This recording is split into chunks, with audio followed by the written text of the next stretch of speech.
नमस्ते महाराज जी। मेरा प्रश्न है कि अगर किसी परिवार से मुनिराज बनते हैं और उनकी समाधि हो जाती है तो क्या उस परिवार को सूतक पातक लगता है या नहीं? अच्छा, मेरा प्रश्न है, अगर महाराज बन गए और घर में कोई सूतक पातक लग गया तो महाराज को लगता है कि नहीं? बताओ। नहीं लगता तो उनको भी लगेगा। जब बेटा घर का त्याग हो जाता है, जब संपूर्ण रूप से घर का त्याग हो जाता है, तब कोई सूतक पातक नहीं लगता, क्योंकि महाराज का गोत्र समाप्त हो गया है। मुनिराज को कहते हैं द्विज। द्विज यानी 2 बार जन्म लिया है, एक बार माँ के गर्भ से जन्म लिया और एक बार गुरु से दीक्षा ली, तो उनका गोत्र समाप्त हो गया। अब जब गोत्र समाप्त हो ही गया है तो सूतक पातक का सब चक्कर खत्म।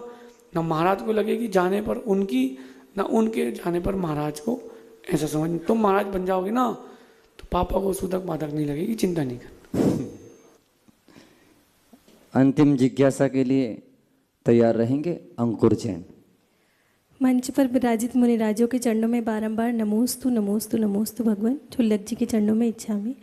भगवान, 10 लक्षण के दिनों में आपने मस्करी गोशालक नामक मुनिराज की चर्चा की थी।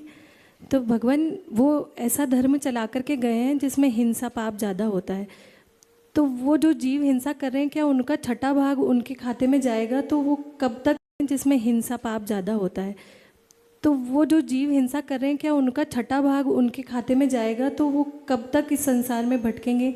और इसी प्रकार मारीची का जीव था, तो वो भी 363 मत चलाए थे, तो उनको कैसे मुक्ति प्राप्त हुई? भगवान नमोस्तु। देखिए, जो ये प्रक्रिया है, बीच में एक चीज़ और आई, बलि प्रक्रिया। तो जो बलि देने का क्रम चालू हुआ वो भी एक देव के द्वारा ऐसा गलत करने पर बलि प्रक्रिया चालू हो गई। तो अगर इस बीच में जिन्होंने ये चालू कराया, जैसे मस्करी गोशालक मुनिराज हैं और भी नाम आते हैं, तो अगर बीच में उनकी भावों की विशुद्धि अच्छी आई, किसी पर्याय में प्रतिबोध को प्राप्त हो गए, तो वो अपना कल्याण कर सकते हैं। ऐसा नहीं है कि चक्रवर्ती ब्याज चलते ही रहेगा, ऐसा नहीं है। अगर उनकी भावों की विशुद्धि आई तो उस कर्म को वहीं ब्रेक करके आगे भी जा सकते हैं, लेकिन इतने लोगों को भटका के चले गए, इसका पाप तो उनको लगेगा। विशुद्धि बढ़ेगी तो उस पाप से वो छूट सकते हैं, ऐसा समझिए।